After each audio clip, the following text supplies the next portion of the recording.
మన రాష్ట్రంలో బీసీలకు పెద్ద దిక్కు ఎవరు అనుకుంటున్నారు తెలంగాణలో? ఇవి ఎవాల్వ్ అవుతుంది ఇప్పుడు అంతా. తీన్మార్ మల్లన్న పోరాటం చేస్తారు అంటే అది ఎక్సలెంట్. ఆయన స్థాయిలో ఆయనకి తోచిన విధంగా ఆయన చేస్తున్నాడు. It's an excellent work. చాలా బీసీ సంస్థ, బీసీ ఆర్గనైజేషన్స్, బీసీ కులాలు కూడా చాలా మటుకు జాగృతి తరపున కవిత పోరాటం చేస్తారు. దాని ఎట్లా సార్ నేను అంటే పొలిటికల్ వాళ్ళ మీద నేను కమెంట్ చేయలేను. I will not comment. But non BC గురించి పోరాటం చేస్తే యాక్సెప్ట్ చేయాలా, బీసీలు వద్దా?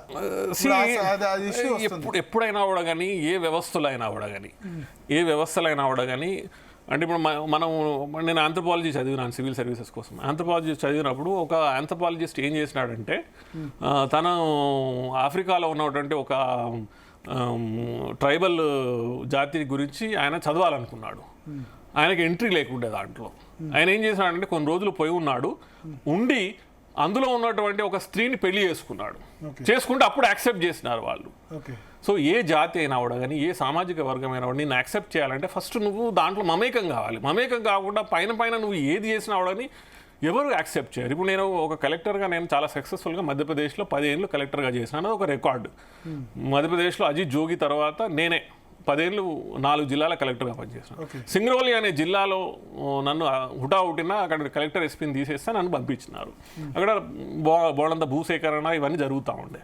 నేను కలెక్టర్గా ఏం చేసినానంటే నేను ఆఫీస్ వదిలేసిపోయి వాళ్ళ ఆ విలేజ్లోనే పోయి రోజు రాత్రి బస చేసేటోని.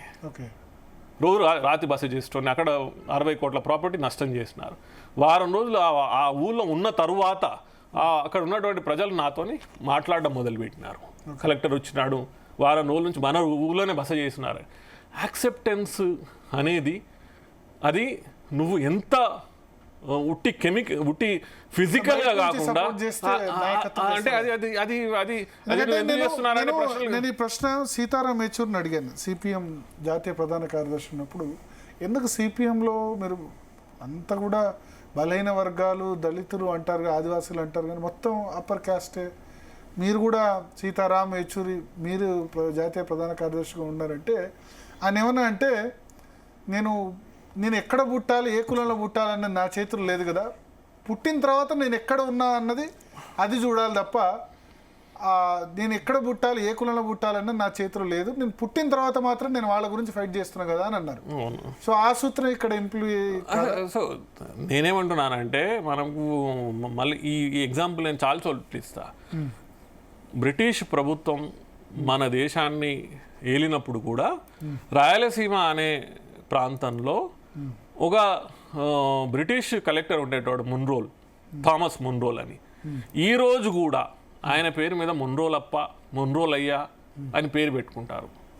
ఆయన బ్రిటిష్ వ్యక్తి అయి ఉండి మన దేశాన్ని వాళ్ళు ఆక్రమణ చేసుకొని పరిపాలిస్తున్నటువంటి తరుణంలో ఆయన ఎంత లోకల్స్తో మమేకమై ఉంటే కానీ ఈ రోజు కూడా ఆయన పేరు మీద పిల్లల పేర్లు పెట్టుకుంటున్నారు. సో నువ్వు బీసీల కోసం పనిచేసేవాళ్ళు బీసీల ఒక రోజు you have to become part of them. Kavitha బీసీలతో మమేకం కావాలంటే చాలా టైం పడుతుంది. నేను అసలు క్వశ్చన్ చేయట్లేదు వ్యక్తిత్వాన్ని, ఉద్దేశాన్ని. చేస్తే మంచిది, అన్ని పొలిటికల్ పార్టీస్ చేయాలి, అందరూ బీసీల హక్కుల కోసం పోరాడాలి.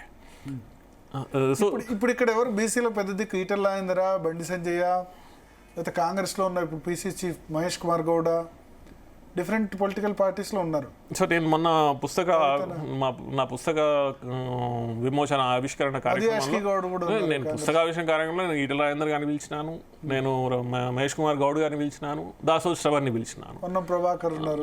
సో అందరూ వచ్చినారు. సో నేనేమంటున్నానంటే ఈ పొలిటికల్ పార్టీ అనేది మీ ఐడియాలజీ అది ఒక లేయర్. అది దాని కింద ఉన్నటువంటి ఒరిజినల్ లేయరు మీరు బీసీ అయి ఉండడం. సో మీరు ఏ పొలిటికల్ పార్టీలో ఉన్నవాడు కానీ యూ నీడ్ టు రికగ్నైజ్ బీసీల ఆస్పిరేషన్స్, బీసీలకు కావాల్సింది ఏంటి, బీసీలు ఈరోజు ఏం కోరుకుంటున్నారు, మీరు ఆడుండి ఫైట్ చేయండి.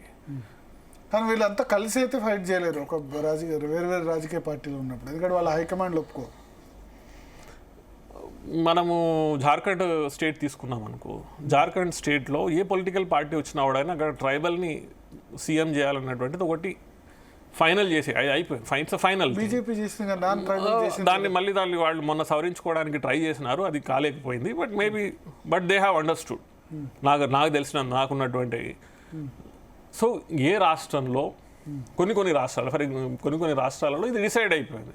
నాకు తెలిసినంత వరకు తెలంగాణ లాంటి రాష్ట్రంలో రాబోయే సమయంలో మీరు ఏ పొలిటికల్ పార్టీ అయినా అవడానికి మీరు బీసీలని ముఖ్యమంత్రులు చేయకపోతే మేబీ బీసీలు మీతో సాధ్యం కాదు, కాంగ్రెస్ సాధ్యం అసాధ్యం అనేది వాళ్ళు డిసైడ్ చేసుకోవాలి. కాంగ్రెస్ లో కాదు, అది వాళ్ళు డిసైడ్ చేసుకోవాలి. బీజేపీ కూడా అది వాళ్ళు పార్టీలు ఈ పార్టీలు డిసైడ్ చేసుకోవాలి.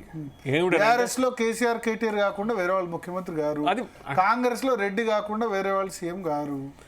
ఇది వాళ్ళు డిసైడ్ చేసుకోవాలి. నేనేమంటున్నానంటే వాళ్ళు డిసైడ్ చేసుకోవాలి. మీకు బీసీలకు సంబంధించినటువంటి ఈ చర్నింగ్ ఏదైతే జరుగుతుందో, ఈ కోరికలు, ఈ యాస్పిరేషన్స్, ఇవన్నిటిని మీరు ఛానలైజ్ చేసుకొని మీ సైడ్ తిప్పుకుంటారా, లేకపోతే మాకు అవసరం లేదు? మొన్న జరిగిన ఈ సమగ్ర కుటుంబ సర్వే ఏదైతే ఉందో, మొన్న క్యాస్ట్ సెన్సస్ తెలంగాణలో కరెక్ట్గానే జరిగింది అనుకుంటారా? లెక్కలు 46% హిందూ బీసీలు. నేను దాన్ని క్వశ్చన్ చేయలేను. But at the same time నాకు ఉన్నటువంటి అంటే నేను తీసుకున్నటువంటి ఇన్ఫర్మేషన్ ప్రకారం ఫస్ట్ మీరు ఇది చేసినటువంటి సర్వే ఏదైతే ఉందో మీరు ఆ ట్రిపుల్ టెస్ట్కి అనుగుణంగా చేసినారా? బకులాభరణం కృష్ణమోహన్ గారు కొన్ని చాలా వ్యాలిడ్ క్వశ్చన్స్ అడిగినారు. డెడికేటెడ్ కమిషన్ ఏర్పాటు చేసినారు. ఆర్ కృష్ణయ్య గారు కోర్టుకు వెళ్ళిన తర్వాత మళ్ళీ కోర్టు ఆర్డర్ చేసిన తర్వాత డెడికేషన్ కమిషన్ వేయడం జరిగింది. డెడికేటెడ్ కమిషన్ అనేది ఈ 42% రిజర్వేషన్లు లోకల్ బాడీస్కి ఇవ్వాలని నిర్ణయించిందా, లేకపోతే మీరు అంతకుముందే కామారెడ్డి డిక్లరేషన్లో 42% ఇస్తారని మీరు ముందే డిక్లేర్ చేసుకొని పెట్టుకున్నారా? సో ఇవన్నీ క్వశ్చన్స్ ఏదైతే ఉన్నాయో ఇవన్నీ ఎప్పుడైతే కోర్టులో ఇష్యూ వెళ్ళిన రోజు ఇవన్నీ ప్రశ్నలు వస్తాయి. ఈ ప్రశ్నల్ని ఆన్సర్ చేసే విధంగా కమిషన్లు వాళ్ళ దగ్గర జవాబులు ఉండాలి. So somewhere are the other ఇది ఈ 42% ఏదైతే నంబర్ వచ్చిందో అది ఏ విధంగా వచ్చిందనేది మాత్రం ఆ కమిషన్కే తెలిసి ఉండాలి.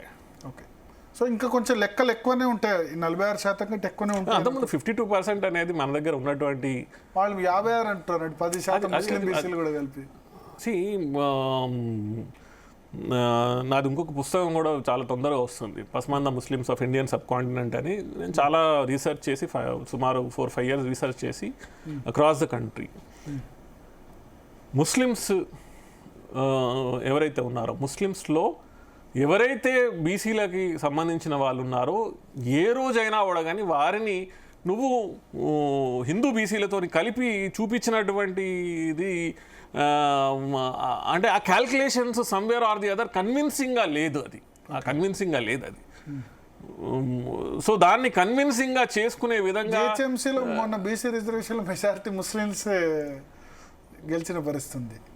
సో ఈ ప్రశ్నలన్నీ ఇవన్నిటిని ఆన్సర్ చేసేది సంబంధించిన కమిషన్. నూరు భాష ఇటువంటివి ముందు నుంచే కాబట్టి అది కాకుండా మిగతా వాళ్ళని కలపడం వల్ల ఇటేమన్నా అన్యాయం జరుగుతుందా? డెఫినెట్గా హిందూ బేసిస్ డెఫినెట్గా అన్యాయం జరుగుతుంది. డెఫినెట్గా దాన్ని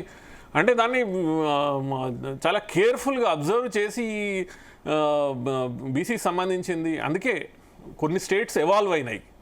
ఎట్లా ఎవాల్వ్ అయినాయి? ఇప్పుడు ఫర్ ఎగ్జాంపుల్ బీహార్ అనే స్టేట్ ఉంది అనుకో, అది ఎవాల్వ్ అయింది. వాళ్ళు ఓబీసీ అని పెట్టినారు, దాని తర్వాత మోస్ట్ బ్యాక్వర్డ్ క్లాసెస్ అని పెట్టుకున్నారు, ఎంబీసీస్ అని పెట్టుకున్నారు.